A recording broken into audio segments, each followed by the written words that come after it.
बहुत पुरानी बात है। एक छोटे से गांव में रामू नाम का एक सीधा साधा और ईमानदार किसान रहता था।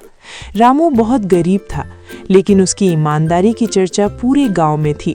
वो अपनी पत्नी और 2 छोटे बच्चों के साथ एक टूटी फूटी झोपड़ी में रहता था और रोज अपनी छोटी सी जमीन पर कड़ी मेहनत करके गुजारा करता था।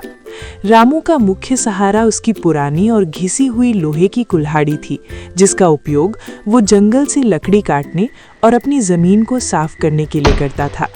उसी कुल्हाड़ी के सहारे वो अपने परिवार का पेट पालता था। एक दिन रामू पास की नदी के किनारे एक बड़े पेड़ की सूखी टहनियां काट रहा था।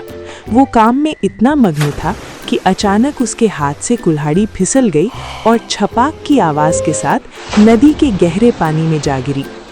रामू स्तब्ध रह गया। उसकी आंखों में आंसू आ गए।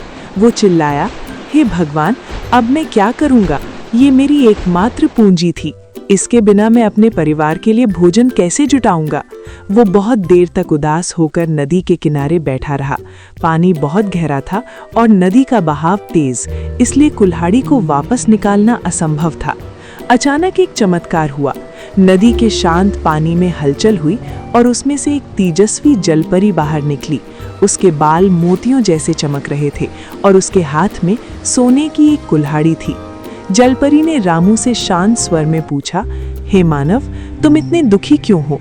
क्या हुआ? रामू ने विनम्रता से अपनी पूरी कहानी बताई। जलपरी ने सोने की कुल्हाड़ी आगे बढ़ाते हुए कहा, देखो, ये कुल्हाड़ी क्या तुम्हारी है? मैं इसे अभी अभी पानी से निकाल कर लाई हूँ। रामू ने चमकती हुई सोने की कुल्हाड़ी को देखा, लेकिन उसने एक पल की भी देरी किए बिना सिर हिला दिया। उसने दृढ़ता से कहा, नहीं देवी, ये कुल्हाड़ी मेरी नहीं है। मेरी कुल्हाड़ी तो सिर्फ लोहे की थी। हालांकि ये कुल्हाड़ी बहुत सुंदर है, लेकिन झूठ बोलकर मैं इसे नहीं ले सकता। रामू की ये अटल ईमानदारी देखकर जलपरी बहुत प्रसन्न हुई। उसने एक बार फिर पानी में डुबकी लगाई। जब वो तीसरी बार बाहर आई तो इस बार उसके हाथ में रामू की पुरानी जंग लगी लोहे की कुल्हाड़ी थी। जलपरी ने पूछा, क्या ये तुम्हारी कुल्हाड़ी है? रामू की आंखें चमक उठी। उसने खुशी से कहा, हाँ देवी, यही मेरी कुल्हाड़ी है। ये पुरानी है, टूटी फूटी है, लेकिन ये मेरी है। धन्यवाद देवी, आपने मेरी मदद की। रामू की ईमानदारी और संतोष को देखकर जलपरी का हृदय पिघल गया। उसने मुस्कुराते हुए कहा, हे ईमानदार किसान, मैं तुम्हारी सच्चाई और तुम्हारे संतोष की भावना से बहुत प्रभावित हुई हूँ। तुमने सोने और चांदी की कुल्हाड़ी का लालच नहीं किया और अपनी गरीबी में भी सच का साथ नहीं छोड़ा। तुम्हारी ईमानदारी ही तुम्हारा सबसे बड़ा धन है। तुम्हारे इस सत्य के लिए मैं तुम्हें ये तीनों कुल्हाड़ियाँ भेंट करती हूँ। सोने और चांदी की कुल्हाड़ी को अपने परिवार के भले के लिए रखना और लोहे की कुल्हाड़ी से अपना काम जारी रखना। रामू आश्चर्यचकित रह गया। उसने कृतज्ञता से जलपरी को प्रणाम किया और तीनों कुल्हाड़ियाँ लेकर अपने घर वापस आया। उसने अपने परिवार को सारी कहानी सुनाई। सोने और चांदी की कुल्हाड़ियों को बेचकर रामू ने अपनी गरीबी दूर की। उसने एक अच्छा घर बनवाया, जमीन खरीदी और अपने बच्चों को अच्छी शिक्षा दी।